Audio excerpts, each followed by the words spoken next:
So, hello everybody, thank you for coming this evening to this talk about connection string attacks. First of all, thank you. I know it's Saturday, it's late, everybody wants to be in another place having beers and so on, and for us it's very good to have you here, so thank you very much. First of all, let me introduce ourselves. He is Jose Palazon, Palaco. He's working on Yahoo as a software architect, and I'm Chema Alonso.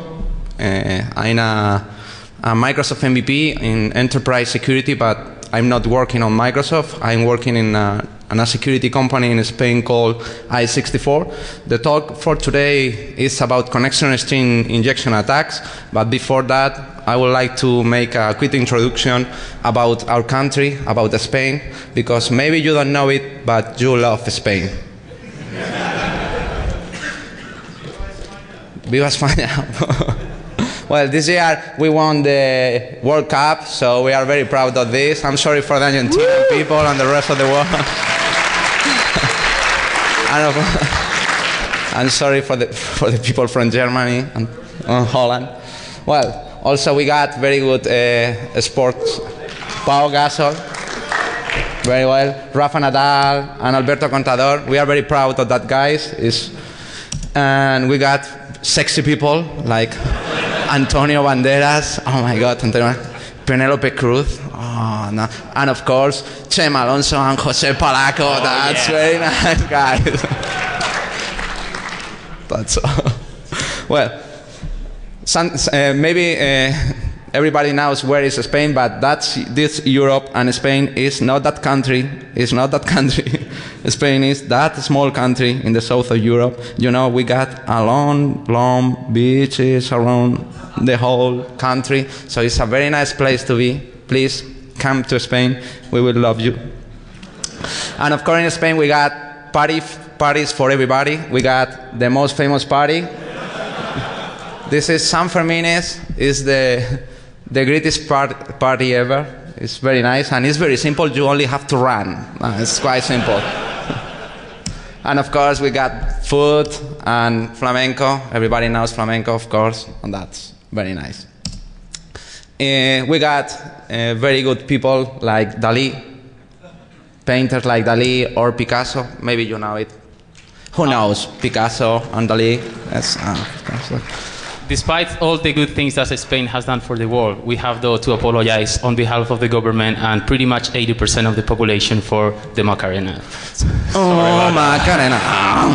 Well, sorry about that. I like it. I like the Macarena. How many of you have been dancing Macarena sometime in your life? Please, confess it. Macarena. Well, all right. Let's get into business. Okay, so what we're actually going to talk today is connection string attacks. So to define what this is, so basically a connection string is how do you define how your application, like a web application or any other kind of application, is going to connect to a data source. Being a data source, either a database, LDAP, some kind of file system based, XML, kind of whichever you want to use. And in particular, what we're going to focus our work here is database connection strings. If you look at that slide, what you have here is the very minimal database connection string that you can put together. It's in 4 lines for the sake of clarity, but you could consider that as like a single string, where what you have is the data source, that is the server where your data source is going to be, your database in this case. You have the schema, like of course, you might have many databases in your server, so you're going to choose which one you want to use, and then you have the credentials, username and password. As I said, it is like a string, and this is an example of a piece of code where you can see how these strings are constructed.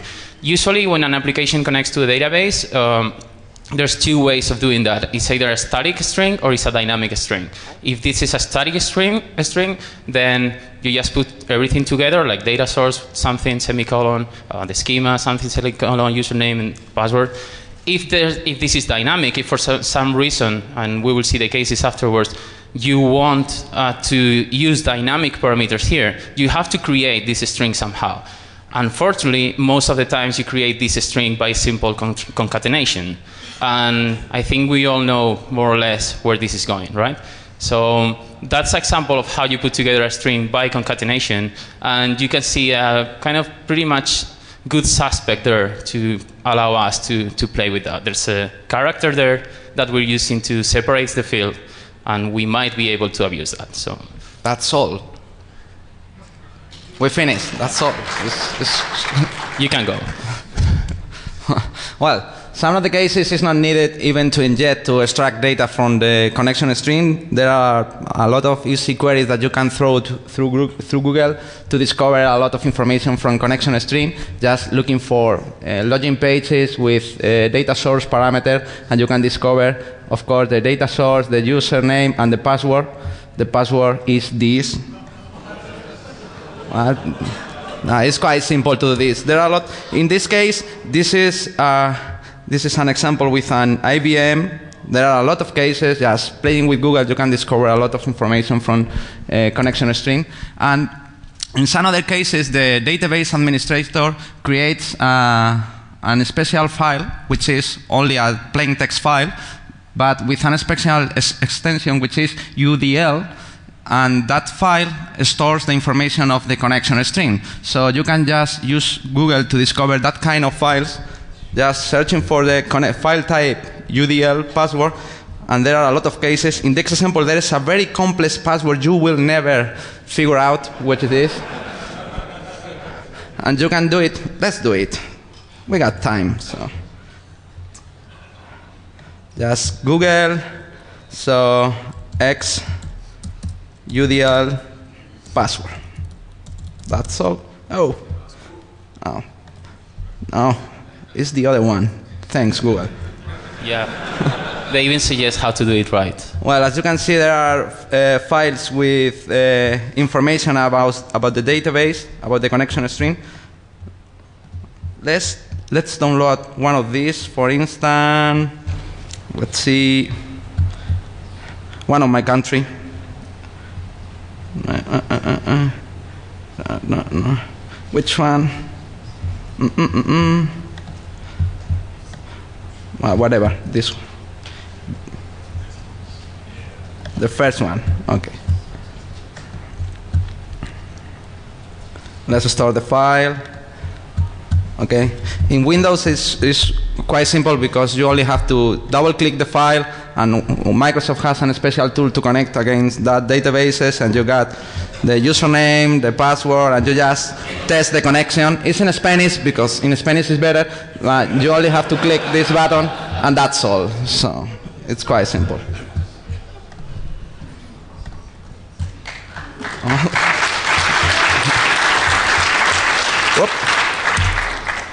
Okay, so back to business. Let's review very briefly how a web application connects to a database, because when it comes to authenticating with the database, there's a big main separation that we want to do here.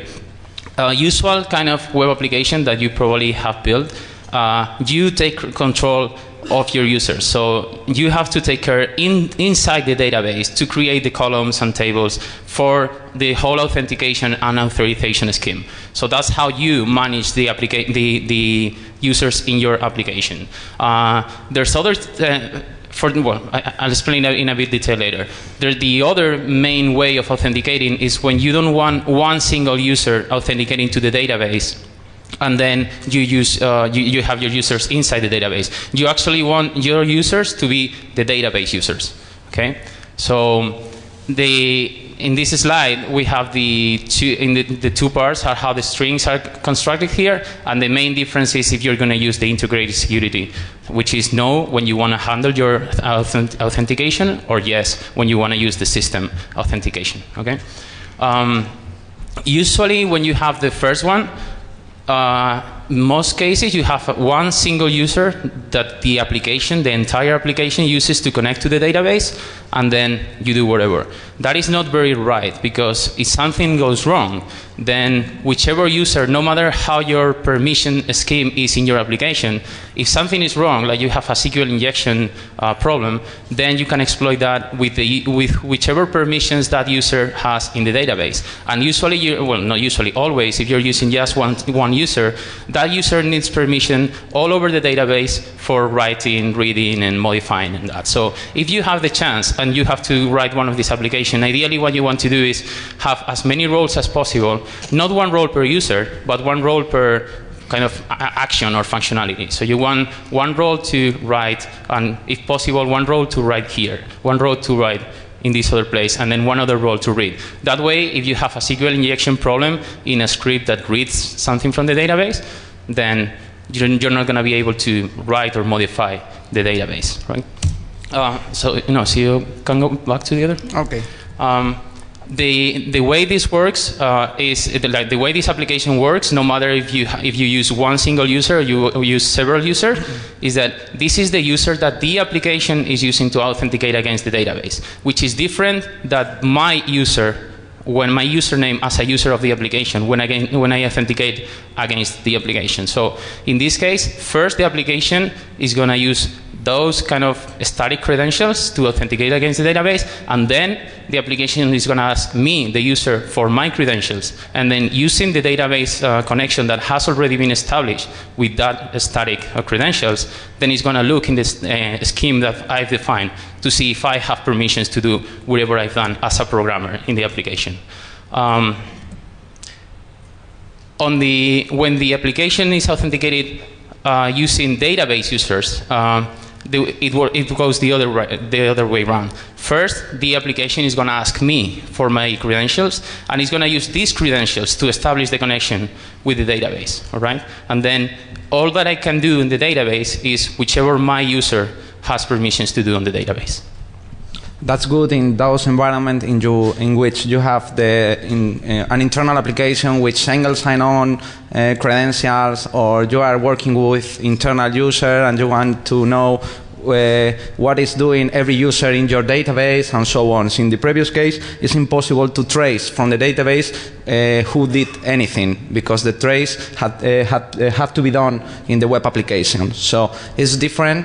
In one case, one environment is good for one kind of application, and the other one is good for another kind of application. And of course, that environment is mandatory if you want to manage the database. If you want to manage the database, to create tables, to create new databases, to expand table space or whatever, you need to manage the database, so you need a special connection against the database. This means that pretty much every possible control panel that you can find out there is going to use something similar to this to work, because the user that you're using when you're authenticating on the application, it is actually a database user. So as we said before, this is put together in a string, and then you're going to do a string concatenation to put all these values together.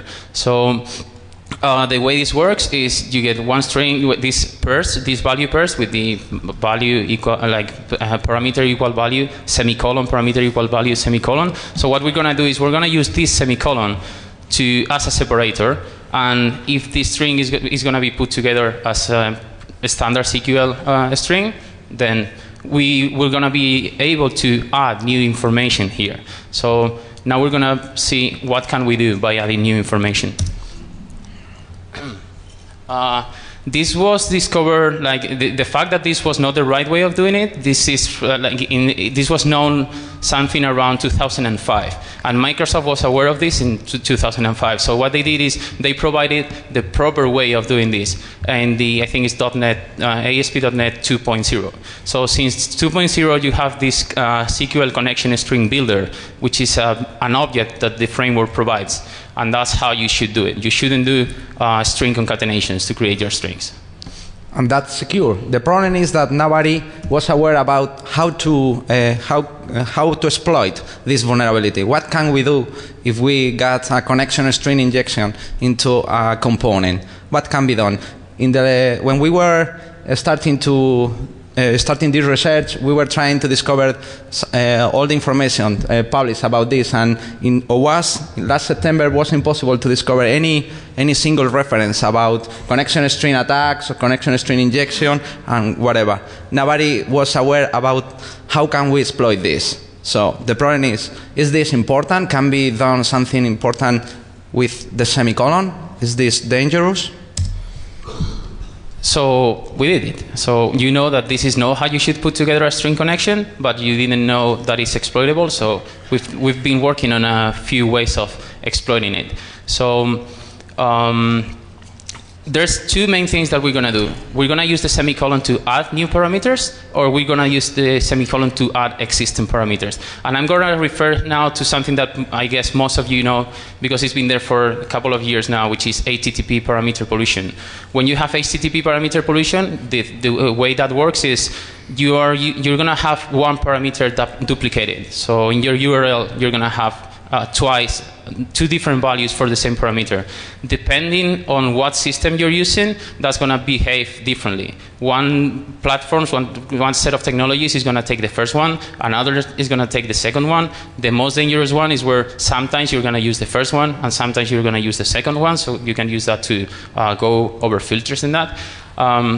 So we have something very, very similar here. Actually, we have the same here. We have a parameter pollution behavior, and the way it works in this case is whichever happens last, that's what counts. So if in my string I have a value twice, I have two parameters twice, the second one is I'm gonna use. So if you look at the slide at the top, that would be my string, right?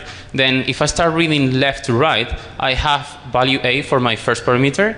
So that's fine. I have value B for my second parameter, that's fine. But then I repeat my first parameter with value C. Then what's going to happen is that value A is not there anymore. Value C is what counts. And the same for the second parameter. That's quite nice, because you can rewrite the whole connection string, which is very good. And this is how it works. Like the previous slide was a generic example. This is how you modify the database connection object through the string. So you first usually have the data source, whichever value. Then you have your username. Then you have your password. But then, as your password, you can do something semicolon data source equal something different. And then you're changing the database that the application is going to connect to. So how can you use that? Well, you can use that, for example, to scan servers that you would not be able to scan because there's a firewall. Since the web application server is inside the network and the database server is inside the network, they can connect to each other, but you probably cannot connect to the database from outside or to many other servers from outside because there's a firewall. However, we've just seen that I can override the data source parameter with whichever I want. So if in my string I override that to another internal server, I can just try to be using this application with development data server with maybe data that has not been released so far, important information inside the company like financial things, stuff like that, or even things that has been there and are not maintained anymore. But there's another, go ahead. There's another good thing that I can do, which is I can change the data source to a server that I control outside. And since most of the times the firewall is going to be allowing outbound connections, then if I change the data source to a server that I control, I'm actually getting the credentials, like the hash of the credentials. So I can use that to try to, dictionary tags or whichever. When you specify the value for the data source, you specify the server and the port. So same that we've just seen how to scan different servers, you can scan different ports. So the way it works is exactly the same. After whichever field in the connection string where you can inject something, you do semicolon and then override the data source. In this case, trying different ports to do a port scan of a server that was not accessible to you before because of the firewall. That's how you change a parameter, right? We just change it, the data source to whichever. We've polluted the parameter. But you can also add a new parameter that was not there. The data string, the connection string that we've seen at the beginning is like the most simple string that you can have with those 4 parameters. But there's more stuff that you can do here. And in this case, you can see that I can use my data source, my username, my password, but then I can inject other information that wasn't there before, like integrated security equals true. This parameter is the one that defines the behavior between the two ways of authenticating that I've been explaining before. Integrated security equals no means that I handle the authentication by myself inside the database. Integrated security equals true is that I'm going to use system and database accounts for this. So let's see this behavior in some demos in real with some commercial products. And first of all, let's analyze what kind of attacks can be done. So the first one, we can steal the system account of the web server. The idea is to steal the hash, and it's quite simple. First of all, we need a raw server in which we are going to run a SQL server that we are able to manage. Then we activate one sniffer on it, and then we only have to rewrite the data source parameter into the connection string, and of course set the integrated security equals to true. That means that the credentials that are going to be used are the operating system credentials, and in this case is the web application which is the one which is trying to connect to the database, and the web application is running on the web server. So the operating system account that is going to be used is the operating system account of the web server. Understood? So it's quite simple. Let's suppose that we got this connection string. So attacker only has to inject something like semicolon data source equals to raw server password empty semicolon integrated security equals to true.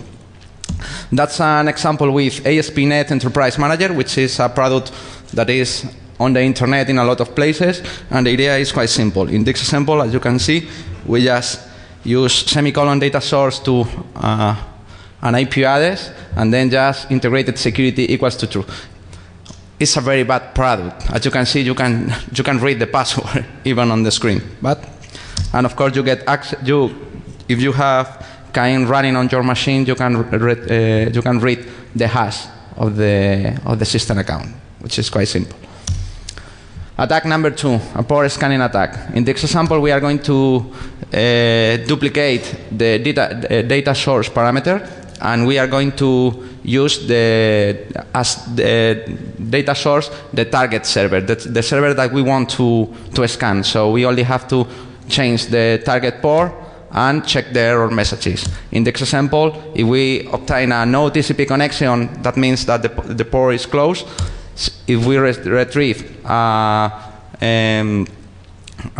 SQL server or no database and discovered, then the port is open, and if we retrieve something like invalid password, then the SQL server is there, which is very good. So in this example, with this connection string against a SQL Server 2005, the idea is just to inject something like semicolon data source equals to target server target port in the user ID, and in the password just something like semicolon integrated security equal to true. This is a commercial product, which is MySQL, my little admin, and in it you got a panel to connect to your database, and just trying to discover if Google is answering in the 80 port, you retrieve something like a connection was successfully established with the server and blah blah blah blah. But if you try the 1420 port, you retrieve something like there's nothing listening there. The third attack is quite simple. The idea is just, okay, the web server has a system account that is in the company, the database is in the company. Why are you asking me a credential? Use your credential and get me in, which is the idea. So duplicate the data source parameter, then set integrated security equals to true, and that's all, because the application is going to take its credential to connect again the database, and we are going to have a connection to the application. So the idea is quite simple. Just in this database, in this connection string, the only thing that we need to inject is data source equals to target server and integrated security equals to true. Quite simple. In this example, Web Data Administrator, which was a Microsoft application. In 2004, it releases as an open source tool, and right now it's not depending on Microsoft, but the idea is similar, is the same. We got the username and password to connect to the database. So data source equals to the database, password set as integrated security equals to true, and then just we get into the control panel, and of course you get access to all the users and so on. So you can do the same with the rest of the products that we've been seeing before, and in this example you can see better how it works. This is the connection string information that you can see when you get into a My Little Admin control panel, and in this example you can see that we got one data source that is pointing to the original database, and our data source which is pointing to the localhost server, and then the integrated security is equals to no in the original query, in the original connection string, and in our connection string is set to true. So in this example, the last value wins. So it's quite simple. And we can do the same, of course, with the ASP.NET Enterprise Manager. So semicolon data source equals to whatever, and semicolon integrated security equals to true, and you get into the database. So we've been talking about how usually .NET applications connect to SQL Server databases, but this, if we want to extend this to other, MySQL doesn't really extend this.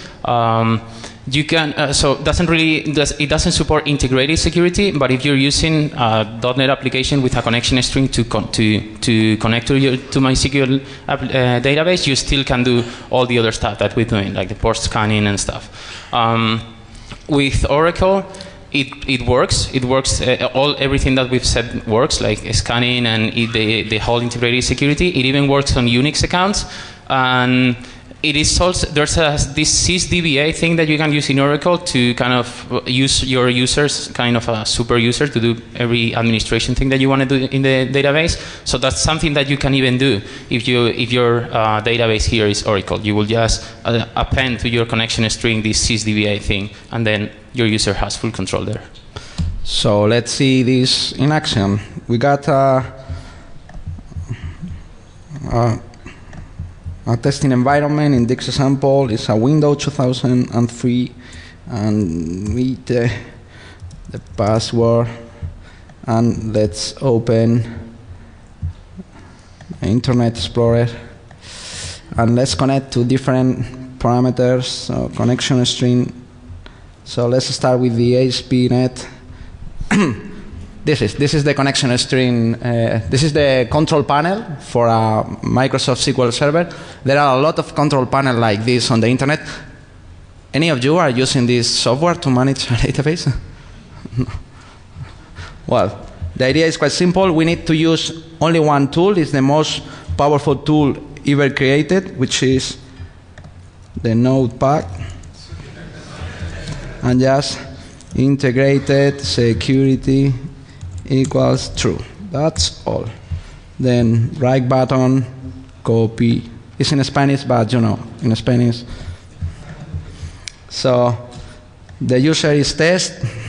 The user is test, and we are going to try to duplicate the parameter pollution to localhost. In this example, it's the same because you can set up in this field wherever servers, but to do this, we are going to connect to the whitehouse.gov. It's not going to connect to the White House because the last parameter wins, you know. And then text integrated security equal to true, and connect, and that's all. And you get into the control panel. It's so easy. You can do the same on internet. It's so easy just to doing this. But it's illegal. Don't do that.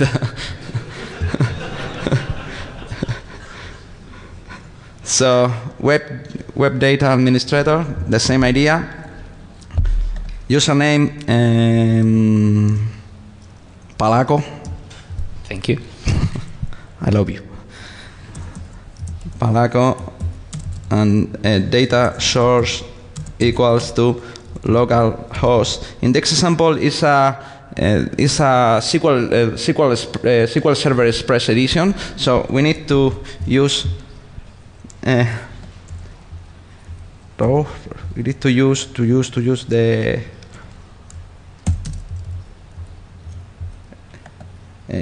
it's not here. Integrated security equals to true. Just paste and get into, okay, and you get into the database and manage whatever. The last one, the commercial product, my little admin. That's SQL. That's control panel using a SQL Server Express. So we need to connect against a SQL Server Express, which is more or less the same, but with localhost / SQL Server Express. That's it. And right button, paste, connect, and you get access to the database. In the example, we can analyze the connection string. So connection, and as you can see here, we got in the first place the original data source parameter, which is pointing to blah, blah, blah.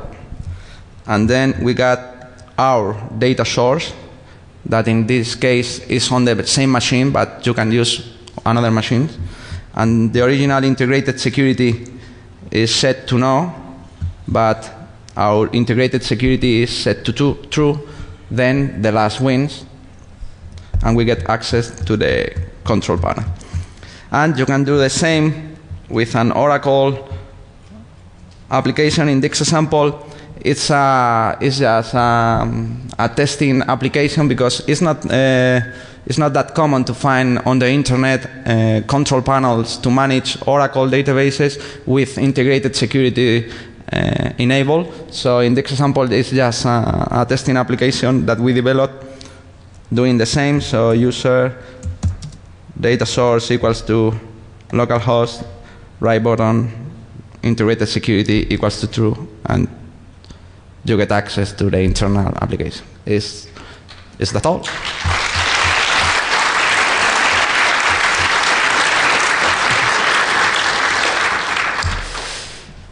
So the good idea with this is that if someone is working on your company, like a vendor or a partner or whatever, or an internal user, he can try to do the same with the integrated security parameter. The idea is that if he is able to publish an ASP or JSP application on the web server, he is going to be able to try to connect against any database on your company, which is very bad.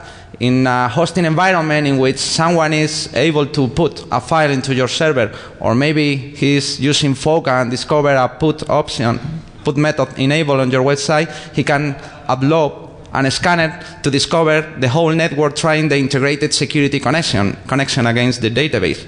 It's so simple. So we develop a scanner, which is CHPP scanner, which is available for download in that URL, and you can try it in your company. So the idea is quite simple. You put the ASP file on your website and just click the button, and then the application is going to scan the whole network with the internal IP address, trying to connection string with the integrated security equals to true.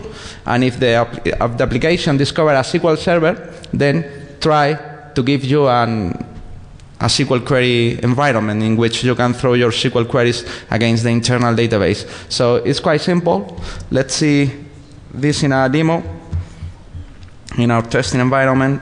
So it looks like this, and the idea is that you only have to put this file into the website. Then the application is going to check how many network interface you have on the web server, and just clicking on the network interface, you can scan the whole network, scan with 100 threads, scan SQL servers, and now it is going to try to discover the SQL servers. In this case, there is only one SQL server, which is the one I'm using for the demos, and once it discovers it, I only have to click on it and get connection. It's quite simple. So, finishing. All this product, all this commercial software was advised before we released the talk, and they released an advisory in September. People of My Little Admin and My Little Backup released this security advisory about this vulnerability, and it says that there is a new version that fixes one security vulnerability. The good idea is, or the funny thing about this software is that at the beginning, when we got in contact with the main developer, he said that wasn't a vulnerability, that wasn't a feature. So yeah, so it released first a small patch with a minor security update vulnerability, because it's minor that anyone can get into your database. It's a minor security. It's not that important. Your application is running, so that's important. And that guy was very, very nervous at the beginning when we got in contact with him, because he was worried about the business. So he counterattacked with a marketing campaign saying, okay, there's a minor security vulnerability or minor security bug, but a lot of companies are using our products, like the US government, GoDaddy, the US Army again. Oh my God. That's quite nice, because I got the cam, but now I got the target. So it's quite nice. I love it. Yeah. That's for you. This application is not maintained anymore, so if you are so unlucky to be using this, you're going to have to patch it yourself. So it's basically you just have to go over the code. It's actually not very well written, so there's not like one single place where you go and change it. There's connections and strings all over the place. So you have to go over the code and change these connection and strings for the proper way of doing it with the objects in the framework that we were mentioning before. And the last one is the ASP.NET Web Data Administrator. Originally, it was a Microsoft application that in 2004 released as an open source project, and since that moment, Microsoft didn't maintain the software. The problem is that Microsoft was publishing the old version on the internet, and there is a small problem with the search engine optimization, that Microsoft has more page rank than open source project. So everybody was trying to download the ASP.NET Web Data Administrator. The first link that appears on the web search web engine was the Microsoft link. So it was a problem, because there was no difference between the original, which was unsecure, and the open source project, which is secure. So we got in contact with Microsoft, and Microsoft in the end take it off from the internet. So right now it's impossible to download the unsecure version, which is good. And how you fix this? So give me this. First of all, we've seen that you can steal credentials by allowing outbound connections to your server. So set up your servers, set up your firewalls correctly, and don't allow outbound connections that you shouldn't. You've also seen that by using integrated security equals true, you can use system accounts to try different servers inside the network. Usually, you don't need that many accounts in all your servers. So if you could take care of individual servers, what accounts do I need here and there, is going to harden a lot your organization, because even with an integrated security equals true, if there's no credentials in the other servers, then there's nothing you can do. Of course, don't use string concatenations. Use the connection string builder object that is provided to you by the framework. And if you don't have any other option, filter the semicolons. And that's all. Questions at room 113. Thanks for all. Thank you.